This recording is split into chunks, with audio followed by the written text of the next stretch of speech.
اللہ کریم کی بارگاہ میں عرض کرنے کا طریقہ کیا ہے، ادب کیا ہے؟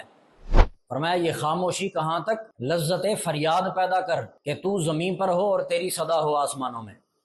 قرآن کریم کی آیت مبارک اللہ کریم فرماتا ہے وَإِذَا سَأَلَكَ عِبَادِي عَنِّي فَإِنِّي قَرِيبٌ۔ اے حبیب کریم صلی اللہ علیہ وسلم، جب میرے بندے آپ سے سوال کریں میرے بارے میں تو فرمایا انہیں ایک بات بتائیے گا کہ فَإِنِّي قریب، اللہ تمہارے بڑا ہی قریب ہے۔ یعنی یہ دیکھیں کہ اللہ کریم نے ادب سکھایا کہ اگر ہم باری علم یزل کی بارگاہ میں عرض گزار ہوتے ہیں تو اس کو قریب جان کر عرض پیش کریں۔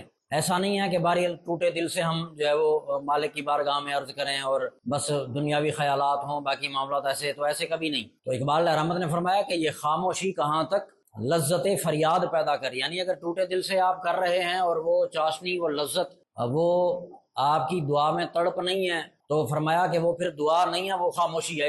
ایسا ہے کہ تم نے مانگا ہی کچھ نہیں ہے۔ فرمایا یہ خاموشی کہاں تک، لذت فریاد پیدا کر کہ تو زمین پر ہو اور تیری صدا ہو آسمانوں میں۔ اور پھر مانگنا کیا ہے، وہ پھر ایک الگ چیز ہے کہ آپ بجائے ہر چیز ایک ایک دنیا کی چیز مانگنے کے یا اللہ مجھے عزت بھی عطا ہو جائے، مجھے شہرت بھی مل جائے، مجھے دولت بھی مل جائے، مجھے بچے بھی عطا ہو جائیں، مجھے میری شادی ہو جائے فلاں، یعنی جو بھی دنیاوی معاملات ہیں وہ جب ہم مانگتے ہیں تو اس سے بہتر ہے، پھر اقبال نے فرمایا کہ بہتر کیا ہے کہ تم خود وہ جو نعمتیں بانٹنے والی ہستی ہے تم اس ہستی کو مانگو۔